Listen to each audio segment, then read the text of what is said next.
Assalamualaikum warahmatullahi wabarakatuh. Saya Dwi Widyaningsih dengan NIM 22831200103. Saya berasal dari Hukum Ekonomi Syariah kelas C semester 2. Di sini saya ingin menjelaskan materi maqasid syariah tentang analisis wasilah dalam maqasid syariah.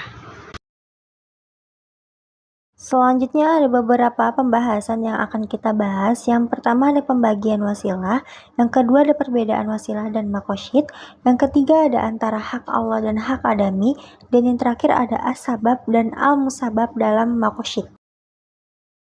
Sebelumnya, pasti kalian bertanya-tanya tentang wasilah. Wasilah itu apa sih? Nah, di sini saya ingin menjelaskan definisi wasilah.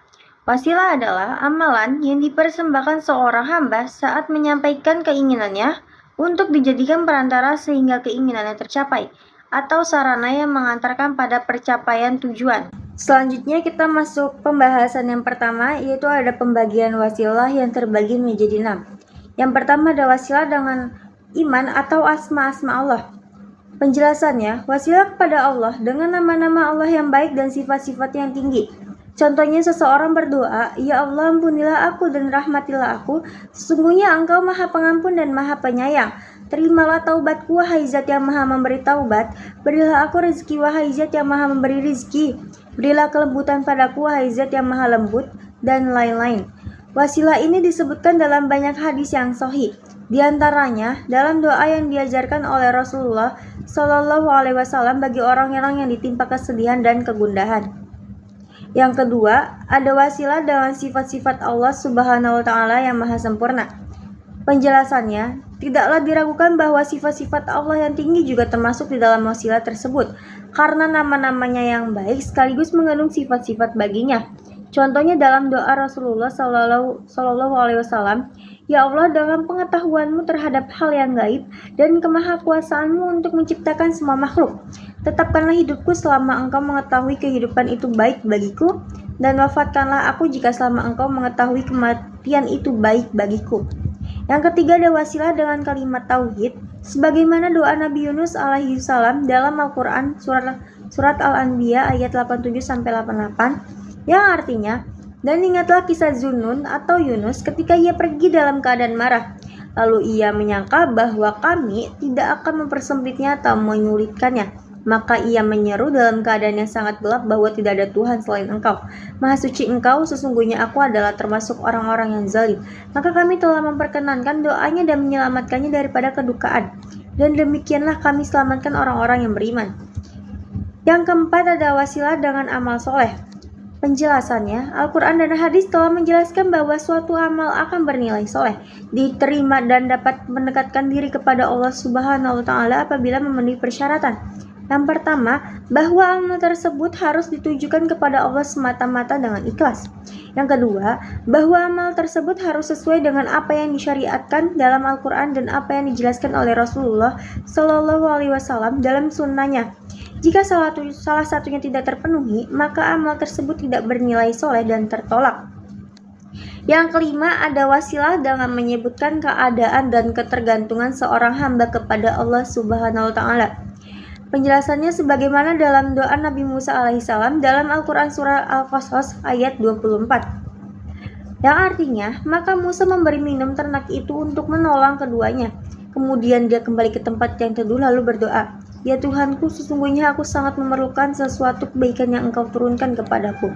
Dan yang terakhir atau yang keenam ada wasilah kepada Allah dengan doa orang yang soleh. Penjelasannya, seseorang memohon kepada wali yang masih hidup agar mendoakannya supaya mendapatkan kelapangan rezeki, kesembuhan dari penyakit, hidayah dan taufik, atau permintaan-permintaan lainnya. Wasilah yang seperti ini dibolehkan, termasuk dalam wasilah ini adalah sebagaimana yang dilakukan oleh para sahabat di masa hidup Rasulullah SAW, seperti perbuatan seorang Arab dusun yang meminta kepada Rasulullah SAW agar berdoa kepada Allah memohon diturunkan hujan. Selanjutnya pembahasan yang kedua ada perbedaan wasilah dan makosyid. Makosyid atau tujuan yaitu perkara-perkara yang mengandung maslahat atau mufsadah. Tujuan umum makosyid syariah dari seluruh hukum adalah tujuan yang tidak hanya dikhususkan pada satu hukum. Seperti tujuan dari ibadah secara umum adalah untuk menggantungkan Allah Subhanahu wa taala dan takut kepadanya serta tawakal dan menyerahkan segala urusan kepadanya. Setiap hukum baik berupa perintah maupun larangan adalah bertujuan untuk beribadah dan beragama kepada Allah, mendatangkan kemaslahatan dan menolak bahaya, memudahkan dan menghilangkan kesulitan.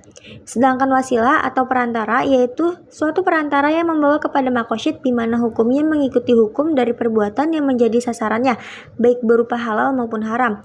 Prasarana atau wasilah adalah hukum-hukum yang ditetapkan dengannya hukum lain bisa didapatkan. Hukum ini tidak menjadi tujuan, akan tetapi untuk mendapatkan hukum lain sesuai dengan tuntunan, karena tanpa hukum ini terkadang tujuan hukum tidak tercapai atau tercapai akan tetapi terjadi kekacauan, seperti bentuk akad dan lafaz orang-orang yang mewakafkan yang menjadikannya sebagai prasarana untuk mengetahui tujuan mereka dalam akad, dan seperti menyaksikan dalam pernikahan dan mengumumkan nikah. Selanjutnya kita masuk ke pembahasan yang ketiga, yaitu ada antara hak Allah dan hak adami. Yang disebut hak Allah adalah bahwa hukuman tersebut berkaitan erat dengan kepentingan masyarakat, sementara yang dimaksud hak hamba adalah hukuman tersebut dapat digugurkan oleh pihak yang dirugikan atau oleh pemerintah, karena hal ini hanya menyangkut individu.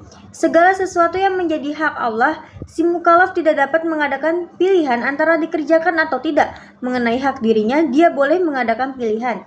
Banyak dalil-dalil yang diperoleh bahwa Allah tidak kembali pada kemauan si mukallaf.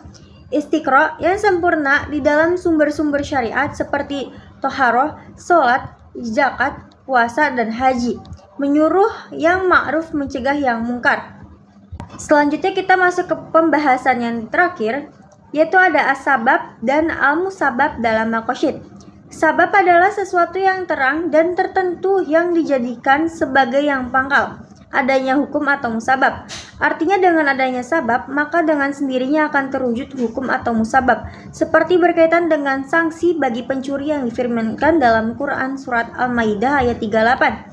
Ayat ini merupakan contoh bahwa adanya sanksi potong tangan karena adanya kejahatan yang dilakukan oleh orang bersangkutan, yakni mencuri. Dengan demikian, pencurian merupakan sebab adanya hukum potong tangan. Dan selanjutnya, menurut Hanafi, hukum sabab terdiri dari 6 macam, yaitu yang pertama, sabab berusaha atau kesanggupan mukallaf. Yang kedua, sabab yang disanggupi dan dapat diusahakan oleh mukallaf.